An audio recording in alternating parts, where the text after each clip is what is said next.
And we are live on this Oh, fabulous Friday. Welcome, welcome, welcome to everyone in JHM, everyone who's watching on the Jonny Cooper Global page, and on my wonderful guest, Chris Grimes, various online media platforms such as the Good Listening to podcast I can see, and of course your wonderful LOL Virus group, which is absolutely full of fun and games and frippery.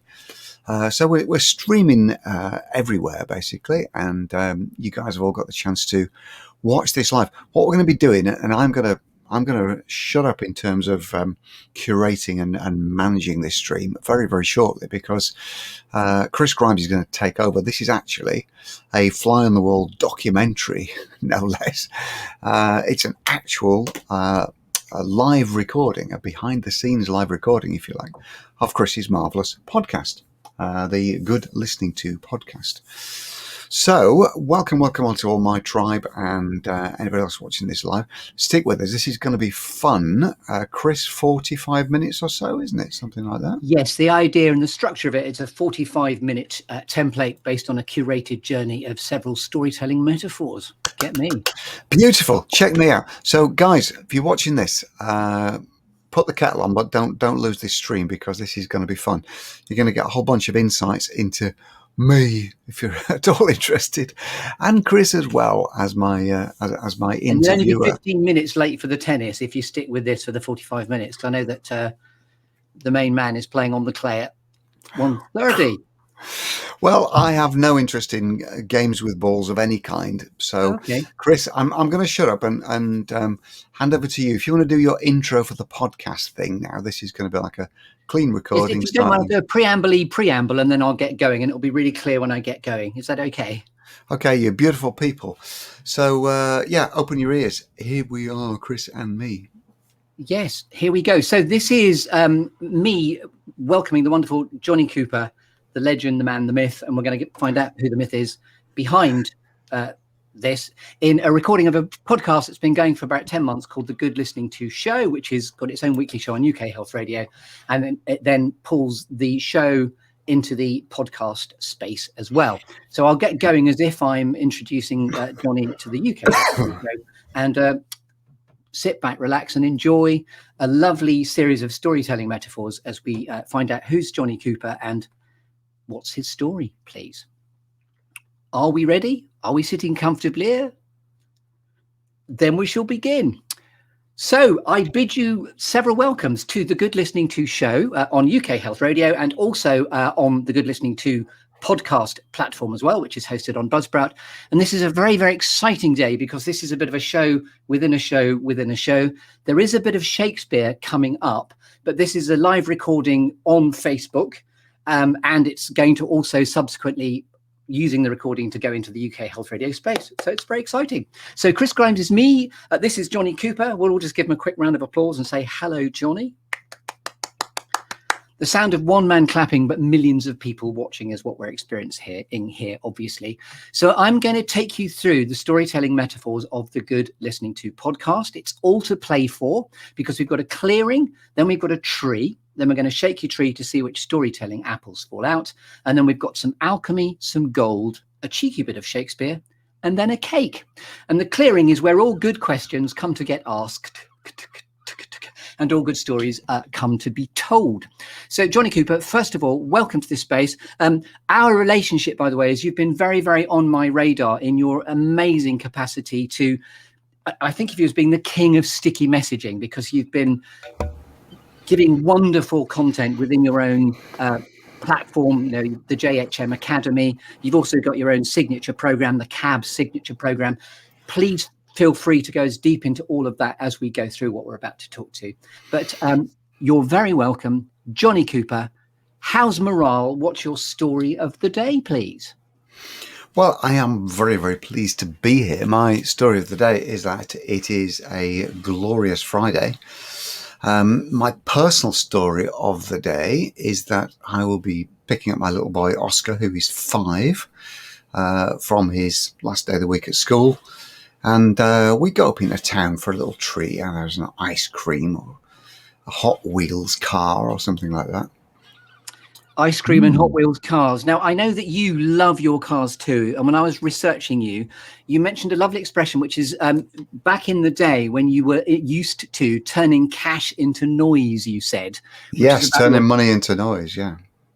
yes, because of your love of racing cars. And I know that when you go to really give yourself a sort of day out in your own clearing, you may be about to answer this, but I know you like to go into a racing car as your sort of modus operandi and transport of choice.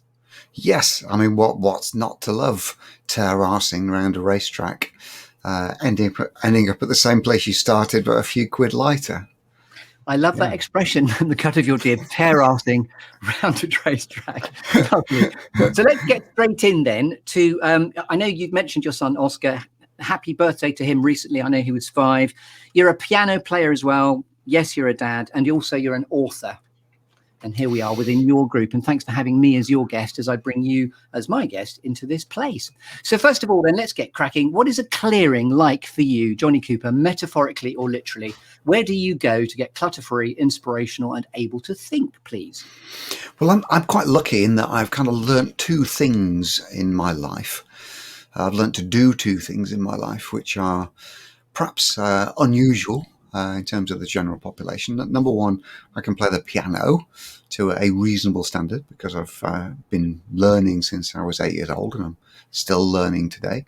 So I have a white grand piano in my lounge in my apartment, and that's very much a clearing. So I can sit down there and automatically, magically, shall we say, resolve any conflicts or problems or challenges that are in my head just by playing a few bars of something or other that kind of pours out of my fingers, and then I can stand up and go back and face the world with different insights.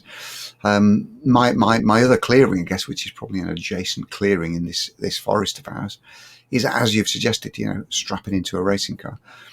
The reason why that is a very effective clearing is that when you are pushing a motor vehicle to its limits of adhesion, if you're thinking about anything else, then you're likely to hurt yourself, or at least break pieces off the car, which costs even more money then.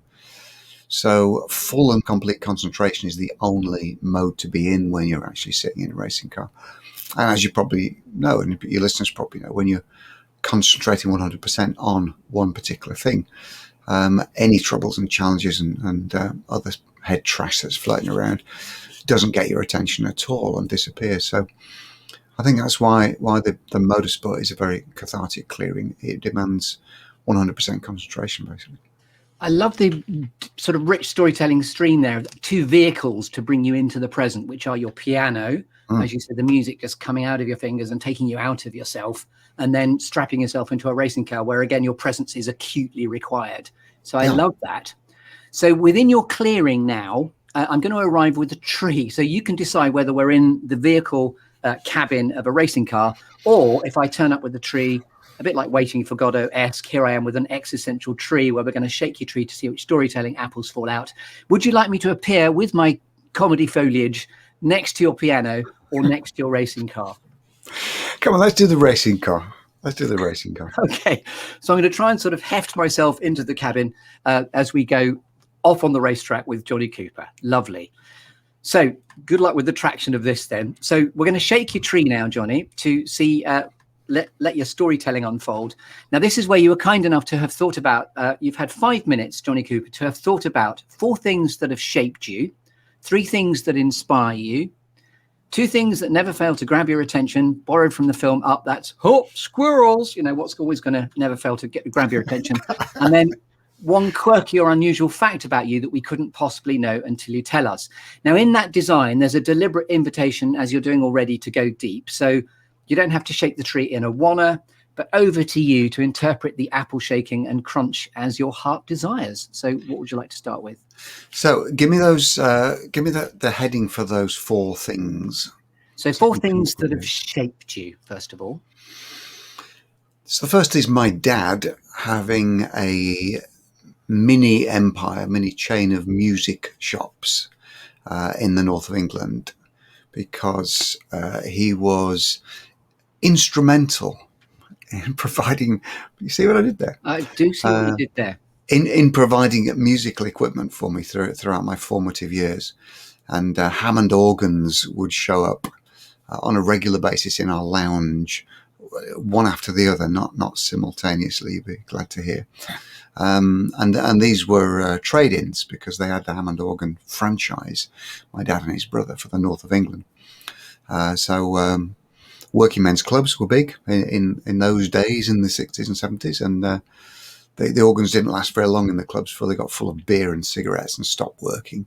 So they used to trade them back in, fix them up, and they'd end up in our lounge stinking like a bar room, basically. So, yeah. And what's the collective noun for a bunch of Hammond organs, by the way? Because I love that. You've got lots of them. Oh, I think it's probably a rotary. What an intelligent answer. I had no idea what you're going to say there, but a rotary of Hammond organs. If you're not a musician and if you don't know anything about Hammond organs, that will go whew. But Hammond organs play through rotary speakers called Leslie speakers, and the speakers actually rotate. That's how you get the vibrato. So when you hear Hammond organ going, it's not electronic, it's the speaker going wah, spinning around. So it's definitely a rotary of Hammond organs. It has to be. Sorry, guys, if that's... No, we like industry jargon, but there you go. Yeah. And so I loved also what you said about your father being and your family being instrumental. See what you did there in introducing you to the world and the joy of music. 100%. So of all the instruments that were then, I suppose, brought into your awareness, it's the piano or the Hammond organ that you found most attractive, I'm assuming. Yes, indeed. I tinkered with a clarinet. Couldn't get on with it. The highest I rose playing the clarinet was as principal clarinetist in the Leeds Youth Orchestra, and a very pivotal concert in my life where I was called upon to play a solo in a break in the instrumental background, and all eyes are on the principal clarinetist. Blew as hard as I could, and it squeaked instead of actually playing a note, which of course is the ultimate fear of any reed playing instrumentalist, whether you're saxophone or oboe, clarinet, whatever. And I lost my mojo for it then. I just couldn't pick it up after that again. So. And you made me think of the words "accabilk," which I've not thought or said for many years. Please don't. Yeah, a prominent musician friend of mine who's a brilliant saxophonist and clarinetist. He always said that accabilk set back the case of clarinet playing 25 years when he showed up. But yeah. Again, I think we might be straying into the obscure for most of our listeners here. So maybe I'll bring us back into the mainstream with the next one. And then you can get in touch offline to get an obscure joke about accabilk that I can share with you offline. There is, I'm a comedian by training and background, and so I do have an accabilk joke, but I'm not going to do that now. I know which one it is as well. I don't think you should. Does it involve a plumber and a toe stuck in a tap? Yes. Anyway, that's just a hook. Are people going to be interested or not? Okay, so back to you with the wonderful shapeage, and thank you for that delicious shapeage about music and about pianos and Hammond organs. Back to you. Yes. So the other thing that shaped me was catching a program of the BBC show Grand Prix, I think it was, back in the, late 60s, early 70s, and I thought this was really fascinating. And I went to a Grand Prix at Silverstone in 1969, I'm going to say, and was hooked from then on in, and was determined then that I was going to learn to drive racing cars. In actual fact, it took a good couple of decades after that before I was able to muster up the resources to burn away in fuel and tyres. But eventually I did. I strapped my sorry ass into a racing car and got reasonably good at it over a few years after that. And it's retained as a real hook in your life, hasn't it? Because it's absolutely a passion of yours. Well, I watch every single Grand Prix. I don't think I've ever missed a Grand Prix that's been broadcast live. It's a no-no to do anything else when there's a Grand Prix on. My now wife knows, the current Mrs. Cooper knows, not to book anything for when there's a Formula One race on. She has the calendar from the start of the year, just like I do. We all have non-negotiables in our life. Come on, don't shoot me. And presumably in your career, you've also travelled to go and watch them live as well, I'm assuming. I have, yeah. I've watched Grand Prix in the States and all around Europe. Yeah. Wonderful. So still shaping. Back to you. Shaping was Here's a good one. My goodness, pivotal moment. So I'm in an Austin Maxi, my Austin Maxi, which was a 1970s British, terrible British car, awful car. It was full of all my musical equipment. I'm in Streatham High Road, a Tuesday, I think, probably.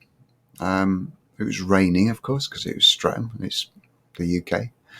And all my musical gear, I'm going to a gig and pulled up at a traffic light, gently touched the brake pedal, and the front wheel fell off. Yeah, good one, like a clown car, that kind of thing. It didn't actually roll away. The car just went dump and fell over onto the wheel, if you can imagine. Now, I knew this was going to happen because I hadn't changed the brake pads for at least 2 years after they actually needed changing. So it was metal on metal, and then machined their way. One of them machined its way through the brake disc, and the wheel fell off. So I phoned my mate Bernie. I said, Bernie, bring the van. My car's broke down. So we're literally on this traffic, like you imagine, in Streatham High Road, traffic everywhere, all 4 directions. So the transit van pulled up behind. We lugged all my gear out: Fender Rhodes piano, half a Hammond organ, because they came in 2 in those days, massive speakers, amplifiers, all the gear, right? And put it in his van.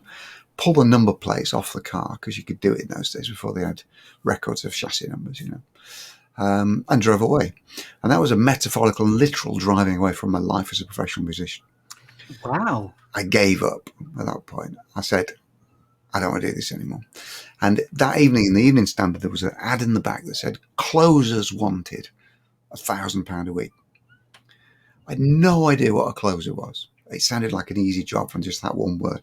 Mm-hmm. But I knew that I wanted £1,000 a week, because I hadn't earned that in probably a year. I don't know, playing music, utterly and completely broke. And I went along to the interview, and it was Moben Kitchens, UK kitchen remodeling firm, basically. And I showed up in a canary yellow jumper, like I used to wear on stage, with a piano keyboard knitted across the front. My girlfriend knitted it. Bright red chinos and white patent leather shoes. And I could see the sales manager at Moben when I walked in for the interview, looked me up and down like this, thinking, who is this person? Anyway, gave me the job, commission only. Everybody got the job, by the way. Spoiler alert. And I went out and started selling kitchens. And within 3 months, I'd become the top salesperson in the branch. And within 6 months, on the first day you walked in, it must have been the first impression. You were a bit of a curious canary, because there you were, yellow jumper, red trousers. Well, here's the thing. He told me 6 months later, when I had become the number 1 salesperson in the whole country for Moben. This was like 1,800 people, right? And I'm the number 1 within 6 months. I just got a hang of it. I just understood how to sell things to people, basically. But he told me, he said, you know what? When you walked in here, I think it was February. It was a really, really cold month. I remember when the car broke down. And he said, when you walked in here, I said to myself, either this guy is a complete, or he's going to be the best salesman we've ever had. Wow. And he said, good on you. He said, I rolled the dice and gave you the job, gave you the leads, and there you go. So that was definitely a pivotal moment with the Austin Maxi. That's quite an interesting. And I suppose the question on everyone's lips is the Austin Maxi still sat there at the traffic lights and nobody knows who it belongs to? Could be, couldn't it? It could be. But it definitely is. Well, I'm sure it isn't at those traffic lights. It might be some others. I can't speak for its future, but it disappeared from there within a couple of days. I drove past and it had gone. So. There's a lovely metaphor about the crossroads of life, but you're literally at the traffic lights where it stopped, your wheels fallen off, and then you change direction. And it's rich in metaphors, isn't it? And I love it. Absolutely, yeah. And that got you on the. And I love the fact that music is still your absolute heart, soul chiming passion, and there you are still to this day. Even on your Facebook group, occasionally just thinking, do you know what? I'll play some music on my white grand piano, which is fantastic. Can I lean back on that moment to give another lesson as a kind of a pivotal thing? Because the other thing that did for me was reignite my love of music, because once I realized that I didn't have to play for my supper, didn't have to play what other people wanted me to play for money, which was, weddings, bar mitzvahs, all kinds of events where, you were pretty much expected to play a certain repertoire. Once I didn't have to do that, I really enjoyed playing again. So I could just sit down and play jazz with my mates, or blues, stuff that nobody would pay you for. You're doing it because you had to remove the passion and the vigor. Yeah, for exactly, it. exactly. So I just go in the lounge and play for fun, and it always is, without the pressure of having to earn a living from it.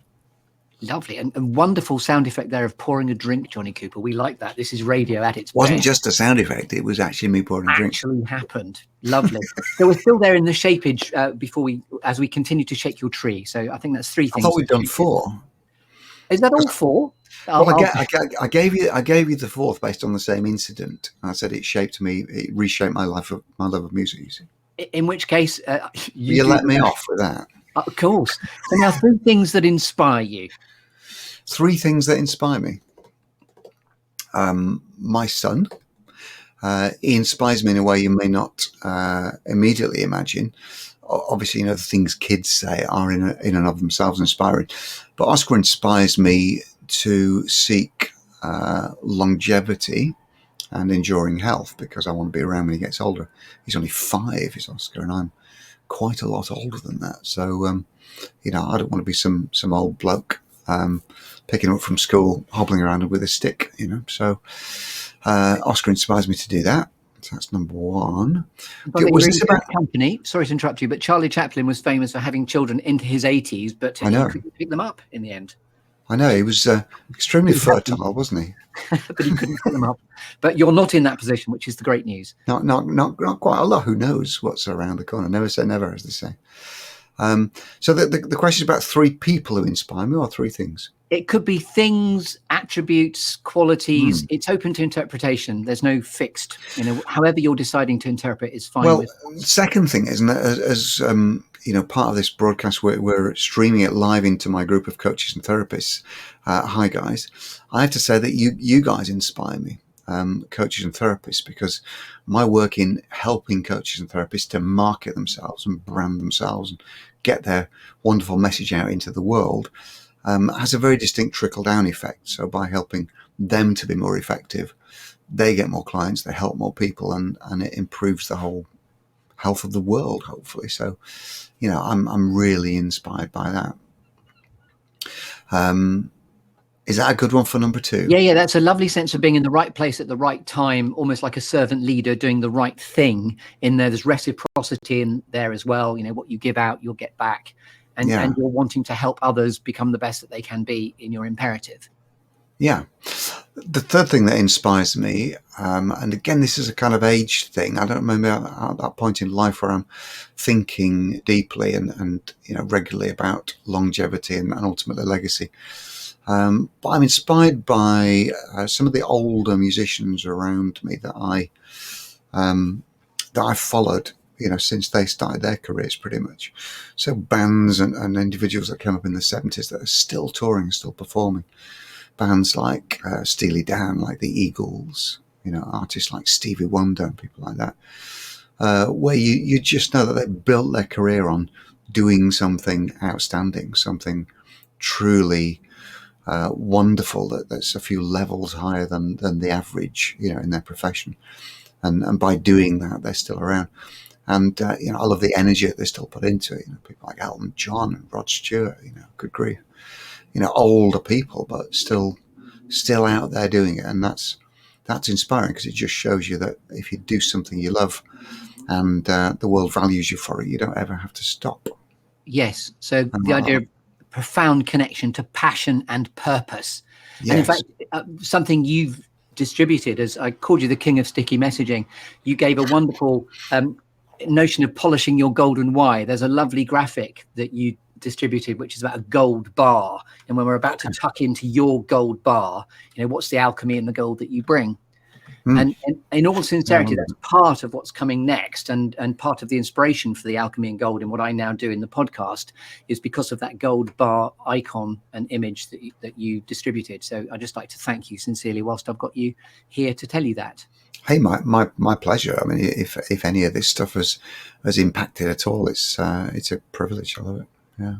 And I know it is your daily brain tattoos, which are your way of really being consistent in what it is you distribute. Yes, we're numbering 1315, I think, as of today. So yeah, this is just a daily writing habit that I've got into since March 2017, and it fits into my current lifestyle, such that I put Oscar to bed, read him a story, and then pop in my office and dump down some thoughts. Hopefully a little bit of Well, insight and wisdom that's useful to somebody, and then that gets published the next day and sent out by email. you said Daily something brain delicious. tattoo it is. You said something deliciously collaborative there. You said we're nearing 1300 now, so there is a collaboration in the fact that there's a team that is in support of you as you are in support of others. So I'm not just being nice to you. That's just something I know. I think part of that might be the royal we, but I guess what was behind it then, I was thinking of the readers too, because what is a blog if no one's reading it? Does the tree really fall if nobody's there to hear it? My reader's attention is more important than mine. I learned that from none other than Ernest Hemingway, who described that once as his iron imperative to regard his reader's attention as more important than his, and thereby he would chop and chop and chop and chop drafts that he'd written until there were half the words left. But That's a nice expression, the iron imperative. Very nice. So something grounded and solid and clear. Yeah, the iron imperative. So when I'm writing, I always think, how long is it going to take people to read this? Is this sentence clunky? Is there more than one concept containing one phrase? Yeah. Could I say it more easily, more clearly, that kind of thing? So when I push these things out, people seem to say, well, that was so easy to read and so concise. But the other part of the iron imperative, and this is for anyone concerned with writing stuff and creating content. Don't worry so much about how long it takes you to do it. Be prepared to put some time in. If my daily brain tattoo takes 20 minutes to write, it'll take you guys 20 to 30 seconds to read it, and that's fine. That's how it should be. Exchange, yes, a currency of exchange. I like that. Yeah. So we're still listening to Jonny Cooper here within the Good Listening To show, Clearing. We're still shaking your tree. Forgive me if I'm getting the maths wrong, but there's one other thing to inspire us. You're giving us loads of inspiration. So there's no. I gave you 3 already, didn't I? I think my maths is deficient today, I believe. So now we're going to go for. We can go back over the record. No. Oh, do you want me to give you another one? Do you want me to give you a bonus one? Hey, no extra charge. Bonus. You're welcome. A bonus, something that's inspired me. So we're talking about the old musicians, weren't we? I was talking about Oscar, and I was talking about my tribe. Those are my 3. But as a bonus 4th, I can definitely say the transition from fossil fuels to electrification, particularly in road vehicles. I'm a staunch petrol head, in one sense. It may seem a dichotomy, and I'll explain why it isn't. Road transport doesn't need to be powered by internal combustion engines, and shouldn't be. I'm with Elon Musk when he said burning fossil fuels was one of the most terrible ideas mankind has ever had. So the sooner we can get out of that, the better. And it's looking good. We are moving in that direction. It's similar, and I think it's going to be as abrupt as the transition away from riding horses was to internal combustion powered cars for daily transport. Fun fact, by the way, so many bonuses on this one. Fire. Fun fact, one of the main drivers, again, if you'll see what I did there, to moving away from horses to the adoption of cars in cities, was that the horse shit was piling up. And the predictions were that if horse riding adoption had continued through the early 1900s, so would have rampant disease and all the stuff that came from the horse because they just had nowhere to put it on. So we've replaced that kind of pollution with another one from the exhaust pipe now, and now that's going to disappear. So I'm really inspired by that. Now I have a half electric car, a hybrid with a 50-mile electric range. And I think in a couple of years when this lease runs out, I'll be fully electric for the rest of my life. The other nice bit about the horse to car analogy is that motorsport will become like we use horses for now. We use them for fun, don't we? For recreation. So internal combustion engines will endure for another few decades for leisure, on the racetrack, that kind of thing. We're not going to. I like that, the real sage-like repeat of the Industrial Revolution with horse manure versus, as you say, fossil fuels. Very it feels like that, doesn't it? But Yeah. I'm inspired to be alive at the point in time when that's happening, point in history. I think it's a great time to be around, isn't it? Experiencing all this. And in fact, the word hybrid is very prolific at the moment as well, because of course the world has tilted seismically because of the pandemic, and we're going to go into hybrid working now. So hybrid is the new, well, not fossil fuel, but it's the way forward, basically. It is for a bit till we've got enough charging stations for everyone to be fully electric. Thank you for that extra bonus. And now 2 things in nearly shaking your tree, 2 things that never fail, squirrels, to grab your attention. Oh, a good tune. Wherever I hear it, somebody sends me a link because they know what kind of music I like. People who send me things generally. I'll always listen to it, and then it's usually on YouTube. Thanks very much to my friend Terry, I'm going to say. So then you spend the next morning on YouTube, basically the next 4 hours, listening to similar things. So music always grabs my attention. I can't imagine a life without listening to music. I like the fact you've given Terry a mention there, and there was a mention of the chap who turned up in his van behind you that day at the traffic light. Yeah. Are Bernie and Terry still both in your life?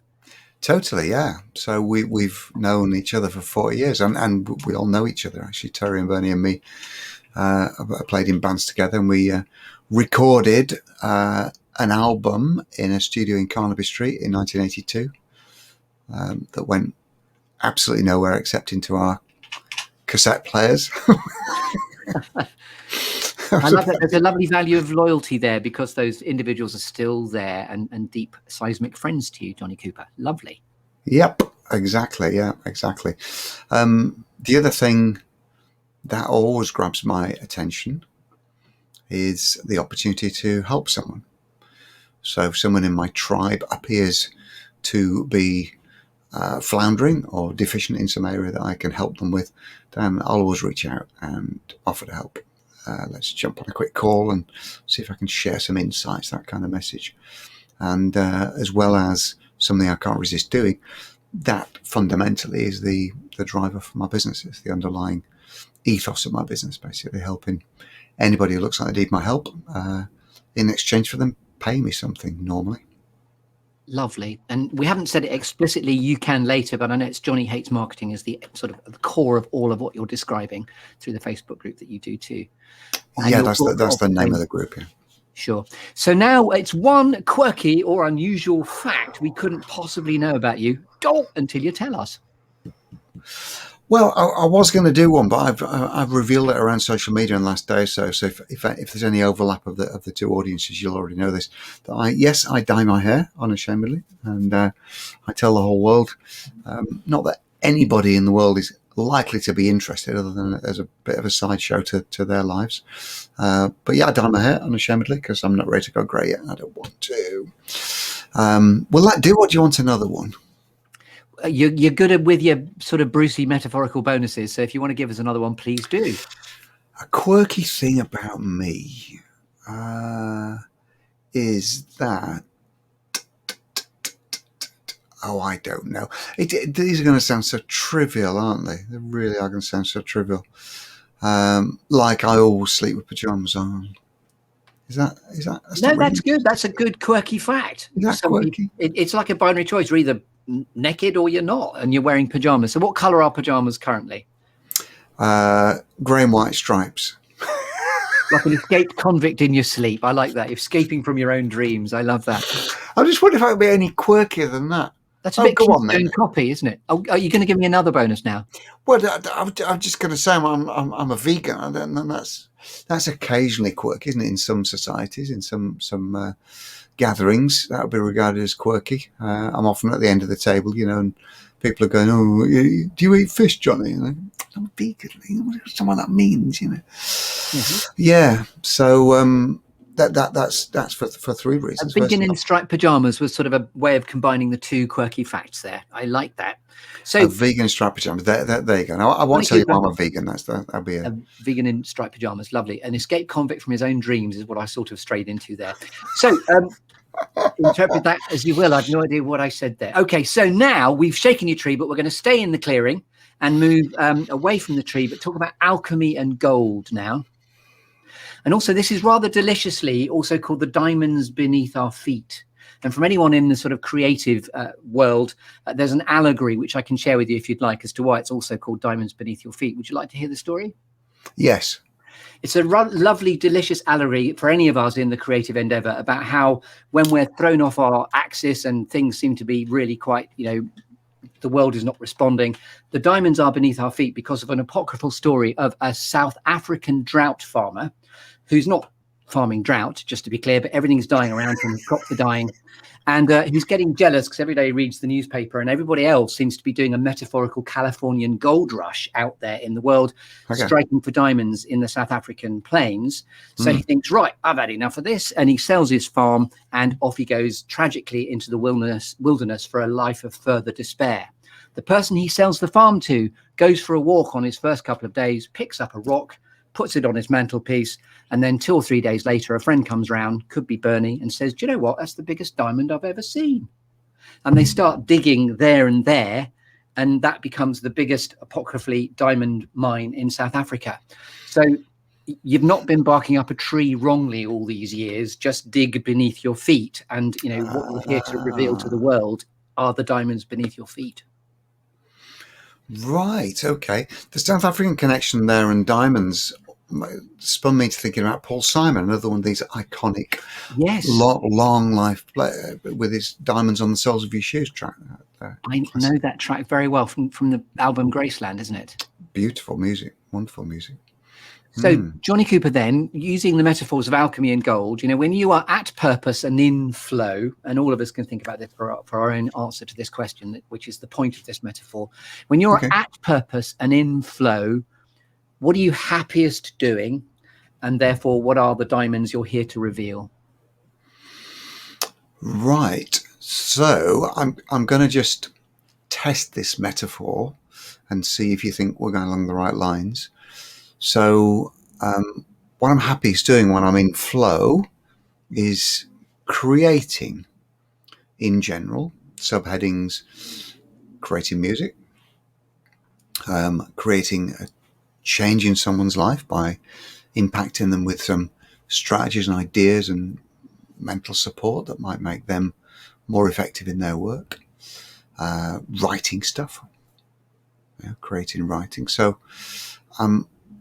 I've pretty much firmly identified myself as a creator. I'm in flow when I'm creating something.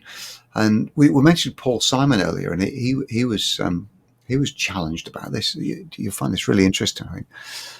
In an interview, the interviewer said to him, how do you create all this amazing music just for so long, and you never deviate from this incredible high standard of creation? How do you manage to do it? Do you know what he said? It was actually talking about A Bridge Over Troubled Water. How do you create something that's that iconic? He said, well, I don't think I've ever created anything. He said it was already there, it already existed. I just revealed it. And I thought, wow, if Paul Simon can say that about the breathtaking genius of his catalogue of creation, doesn't take any credit for it. It was already there. All I had to do was reveal it. It appeared. Like being a conduit to the universe and what it's telling you, and being able to acutely listen and intensely. So I started looking around the stuff I'm doing. I've stopped putting pressure on myself to be completely original. And I'd strongly suggest that most people are trying to take that pressure off themselves, because you don't have to create anything new. You've just got to reveal it. And most of the conversations I'm having with clients now, I'm not making stuff up. I'm just reminding them of stuff that they knew already and putting it in front of them at the right point. And reminding them that their diamonds are beneath your feet. If you haven't, they might well be, might they? Yeah, exactly. Yeah. And by the way, you asked am I on the right track here? I think that's a beautiful interpretation of the alchemy and gold strategy within the metaphors of the storytelling construct here. So Oh, thank you. good. Oh, That's good. lovely. We got Okay, away with it. we did more than that. Okay, so now I'm going to award you with a cake, Jonny Cooper, for gracing us with your presence here in the Good Listening To show clearing. All And right. it's deliberately, as the final storytelling metaphor, a multi-layered cake, in that it's open to interpretation again.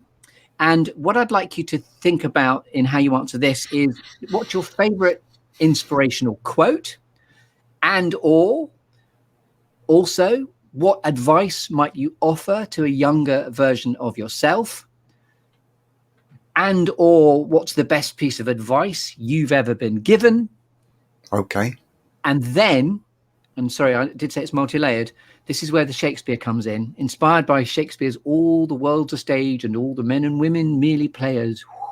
Each man in his time has 7 acts, his acts being 7 ages. How would you most like to be remembered? What would you like your legacy to be?" So it's quite existential stuff. So give me the first one again. We want an inspirational quote, do we? Yes. What's your favorite inspirational quote that's always given you succor and pulled you towards your future? Well, I'm a huge consumer of inspirational quotes and wisdom from some amazing people. If I had to pick one right now, I've been considering this morning actually to try and help a client who's struggling with transformation that they're feeling in their lives. And here's the quotes from a guy called Robin Sharma, who wrote a book with the very memorable title, "The Monk Who Sold His Ferrari." Ooh. And the quote goes like this. It's talking about change. He said, "All change is difficult at first, messy in the middle, and beautiful at the end."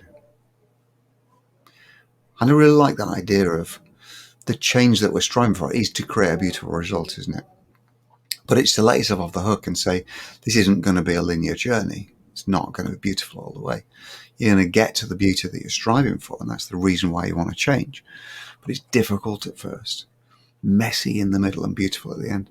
That's quite a nice framing, isn't it, of any endeavour where we're seeking to change ourselves or others. Wonderful. Just letting that hang there in the silence. I think that's really beautifully seismic. Yeah, I think so too. Well done, Robin Sharma. And what's the best piece of advice you've ever been given, Jonny? Eat your greens. Back to parenting. And I'm sure you say that to Oscar. Yes. Eat your greens. Great. Iron, it's good for us. It's good. Eat your greens. Yeah. Lovely. And leave the browns and the greasy bits.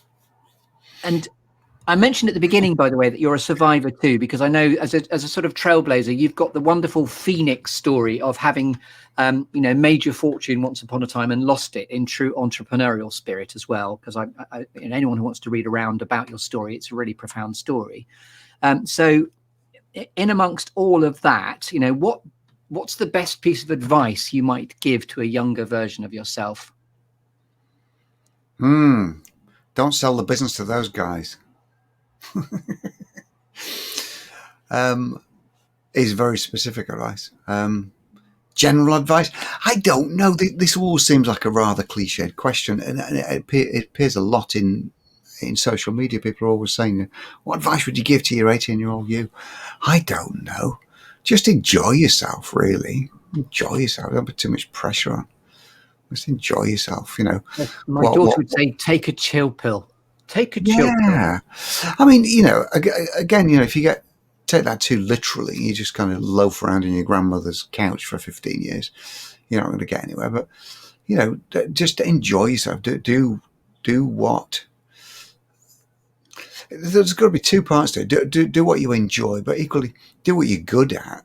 Some very smart people write regularly about this. That it's no good just loafing around and doing stuff that really floats your boat. Follow your passion, I think. Is a fairly wobbly kind of platform. Yes, it can be a bit fluffy and non-specific. What you should do is follow your skills. Do something you're good at, because no one's going to pay you for following your passion, whereas there's a good chance people will pay you for doing something you're good at, because it'll be useful then to Yes. other people. And we all get paid in indirect proportion to the usefulness of what we do. So do something bloody useful, but enjoy yourself in the meantime. You know, it doesn't have to be too serious, does it? Lovely. And when all is said and done, inspired by Shakespeare's All the World's a Stage, how would you most like to be remembered? What's your legacy, Jonny Cooper? Okay, I guess just rolling back on that then, as somebody who was useful, somebody who did something useful. Wonderful. Just letting that sit in the silence. So thank you so much for gracing us here in the Good Listening To show, clearing and podcast with your presence. Can you go as deep as you like onto your own URLs? I know we're doing this within your platform, but when this goes into UK Health Radio and into the podcast space, where can we find out more about Jonny Cooper from JHM, which is about organic client attraction for coaches and therapists? I would be overjoyed if people would simply join the Facebook group. It is called Jonny Hates Marketing, JONNE. No H in it. It's really easy to find. Facebook is good at indexing it. There's no Sheila Hates Marketing or Dave Hates Marketing to muddy the waters. So you'll find me if you just type in Jonny Hates Marketing. Join the Facebook group if you're a coach or therapist. Love to have you there. Wonderful. Thank you so much for appearing here in the Good Listening To show. I've been Chris Grimes. This has been Jonny Cooper. And if you've enjoyed the show, you can also join the Good Listening To podcast Facebook group as well. Thank you very much indeed. And good night. Good night, everyone.